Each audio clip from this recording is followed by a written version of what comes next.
So they saw seed of communalism between the Hindus and Muslim on the one hand and between the Indian masses and their leaders on the other hands. Means इस तरह से उन्होंने Hindu Muslims के बीच में communalism के बीज बो दिए और उन लीडर्स में they followed a policy of gathering minor connection to put down the growth nationalism, यानी इस तरह से उन्होंने ये पॉलिसी फॉलो की minor connection. However their policy of repressing and hostility made the Congress more powerful. Means ये जो उनकी पॉलिसी जो थी रिप्रेशन एंड हॉस्टिलिटी से कांग्रेस और पावरफुल बन गई.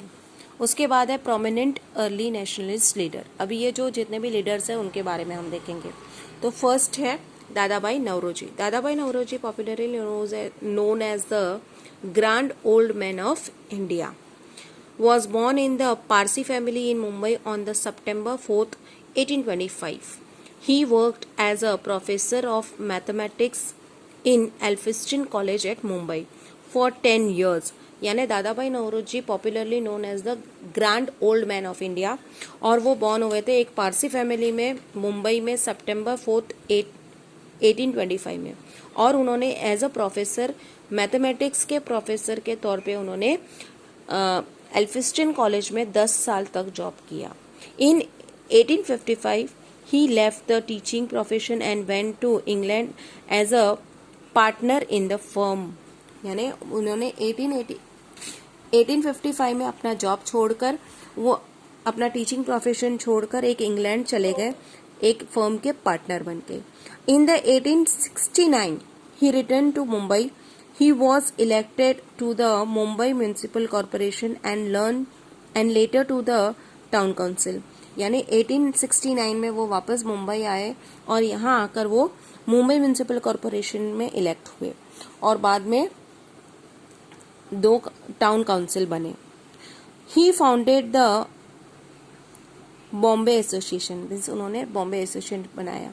Edict the newspaper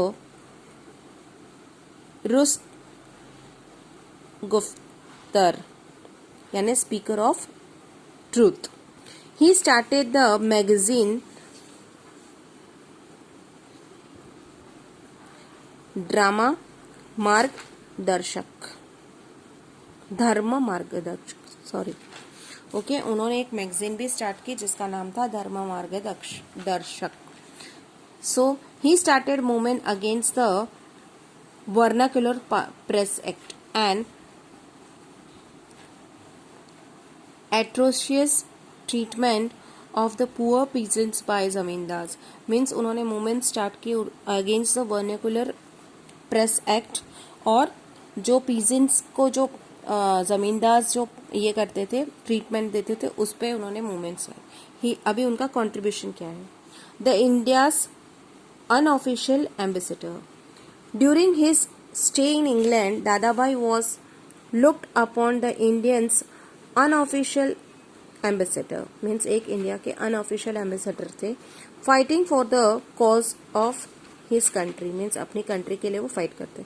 in 1865 he founded the London Indian society in collaboration with the वीसी Bonnerjee to publish the grievances of Indian. Means उन्होंने 1865 में एक लंदन इंडियन सोसाइटी फॉर्म की with the collaboration with the BC Banerjee के साथ मिलकर और public एक ग्रीवेंस ऑफ इंडियन पब्लिश किया. He was the first Indian to become the member of the British House of Common in England.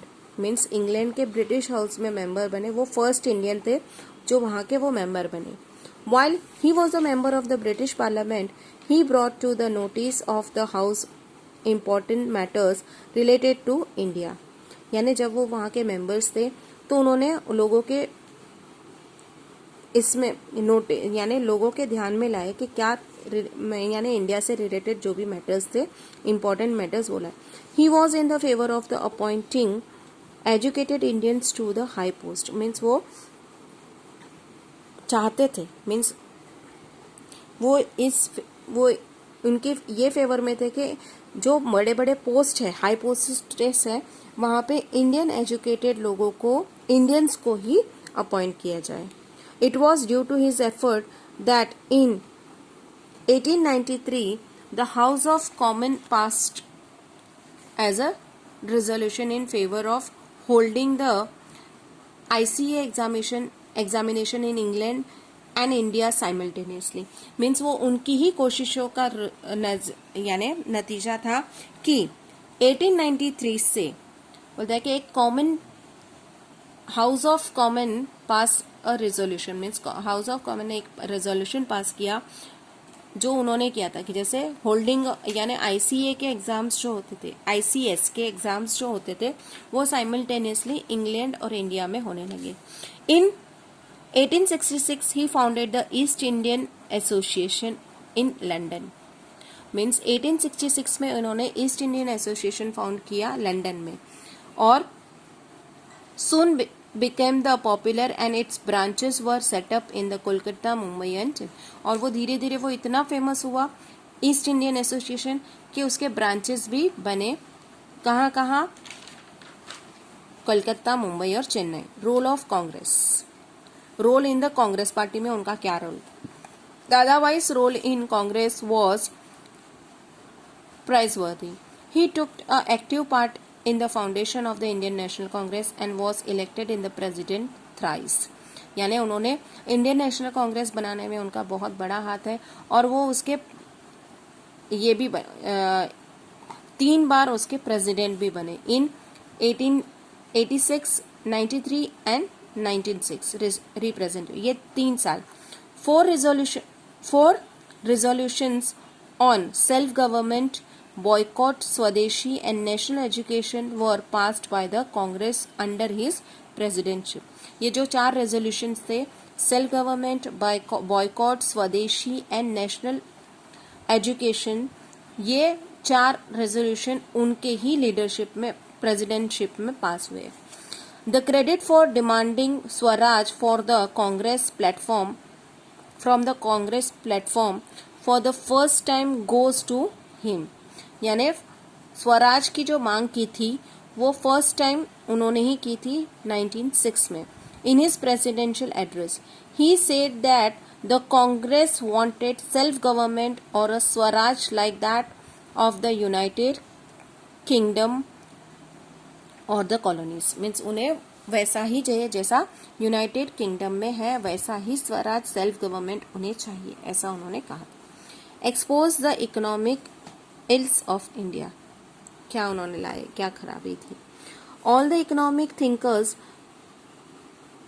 he came to the conclusion that as the economic thinker he came to the conclusion that the root cause for the economic ills of India was the exploitation of the Indians by the British.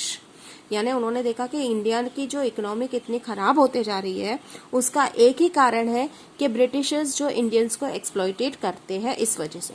दादाभाई's views on the Indian economy are given in his work entitled The Poverty and Un-British Rule in India. Means ये सब इनके और भी ideas जो है वो इनकी एक बुक थी, poverty and unbritish ruled India. उसमें his famous diary drain theory explain how India's wealth was being drain to England through various way. Means उनकी ये जो ड्रेन थियोरी जो है उससे पता चलता है कि किस तरह ये पूरी इंडिया की जो वेल्थ है पूरी ड्रेन करके वो इंग्लैंड में कैसे लेके गए, कर किस तरह से, कौन से ऐसे थे. So Dadabhai passed away in the 1970 living behind a lesson of selfless services to the nations. So C.Y. Chintamani had rightly said, the public life of the India had been adorned by a galaxy of brilliant intellect and selfless patriotism, but there has been in our time none comparable non comparable with the दादा भाई नौरोजी। यानी 1917 में वो मर गए, लेकिन एक lesson हमारे लिए छोड़ के लिए जिसमें NYC चिंतामणि ने लिखा है, तो ये है the public life of the India had been adorn by the galaxy of the brilliant, यानी ये दादा भाई नौरोजी की वजह से ही ये हुआ। तो ये था दादा भाई नौरोजी का कैसे थे वो लीडर।